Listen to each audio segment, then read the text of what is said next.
Hey, what's going on guys? It's Ryan the Random DIY Guy. Here we are in the garage and today we're going to be taking a look at this product.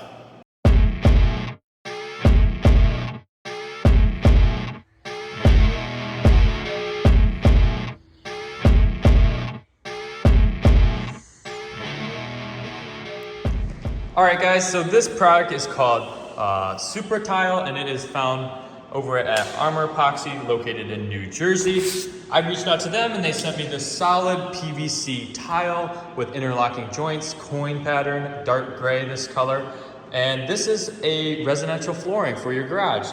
So Armor Poxy actually specializes in a lot of industrial grade flooring, several different versions of this product in color and design, and then also they do epoxy flooring. Now, I decided to actually go with their PVC flooring instead of the epoxy because we already have an inferior product that we bought at a big box store several years ago, and for some reason it's just starting to flake up. So instead of having to rent a grinder, grind all this off, smooth it out, I'm just gonna go ahead and put this right over top of it, which is a great plus to a product like this.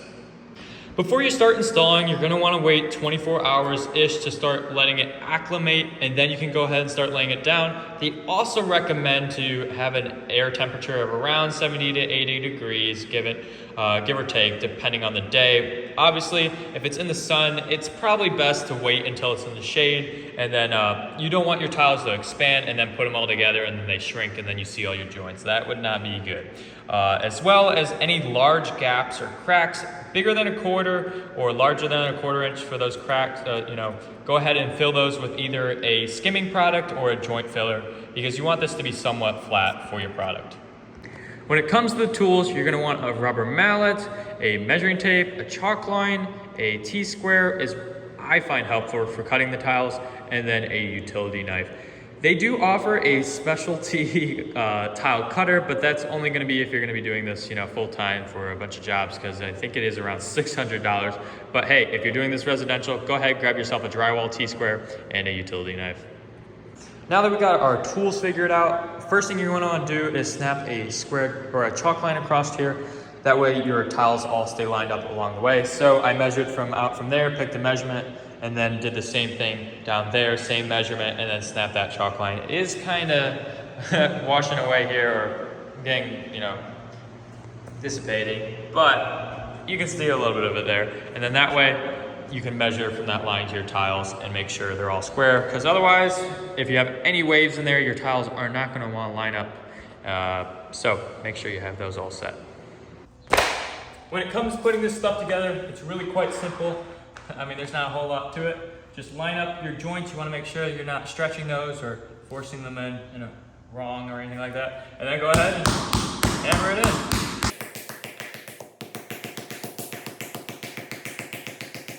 Cutting SupraTile is pretty easy. I like to use a measuring tape, a sharp utility knife, and then my drywall T-square is my favorite way to cut it. Go ahead and mark your spot. Okay. Grab your T-square,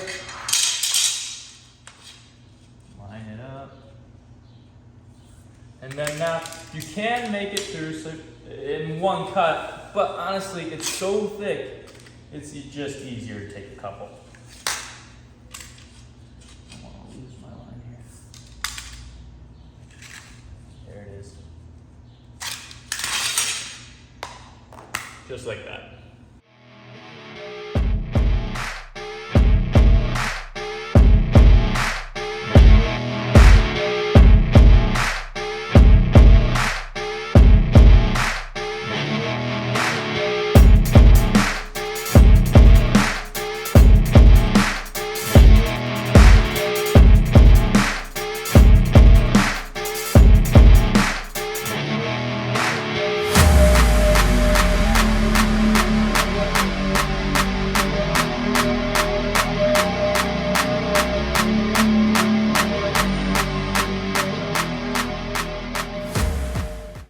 Guys, this is it. So the SupraTile is down. It was quick and easy to install. You could easily get this done in a weekend, a day, depending on how fast it goes down. It gets easier after working with the product a little bit. You get a feeling for it.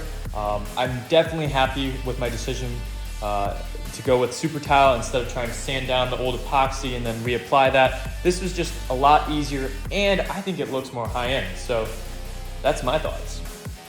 So one thing I did find helpful was that for the strip along here and a few others, I actually used a small contractor's table saw to make these cuts. That way they were perfectly consistent. And actually, I liked it a lot better than using the utility knife. It was a lot faster, more efficient, and perfect every time. So if you have one handy, that might be a great option for you to try. So my initial thoughts are that it's pretty easy to install. You can do it somewhat quickly in terms of a DIY project and being able to transform your garage. And then also, it seems very durable and easy to clean. So I quickly mopped it to give it a try, and it cleans up really nicely. If you have any comments or questions, go ahead and put them in the comment section, and I'm gonna answer those for you guys. And then also, if you have not checked out their website and all the products they offer, I'm gonna go ahead and throw it on the screen here somewhere. And then also, I'll put it down in the description. So hey, thanks for joining me, and I'll see you guys around soon.